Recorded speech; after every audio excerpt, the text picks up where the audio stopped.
కాశీకి పోయాను రామహరి, గంగ తీర్థము తెచ్చాను రామహరి. కాశీ యాత్రకు వెళ్ళేటప్పుడు మనం ఏదో ఒక పదార్థాన్ని విడిచిపెట్టి వస్తుంటాం.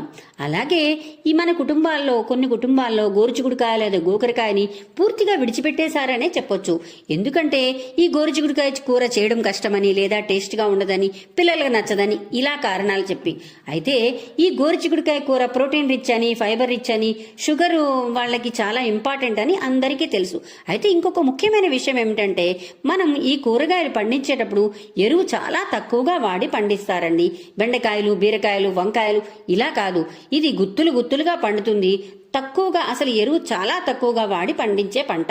సో మన వంటశాలలో దీన్ని తప్పకుండా మనం పొందుపరుచుకోవాలని మీకు అర్థమైందా? ఇప్పుడు ఎన్నో రకాలుగా వండుకోవచ్చు. కొబ్బరి, టమాటా, చింతపండు, మామిడికాయ ఎలా అయినా వండుకోవచ్చు.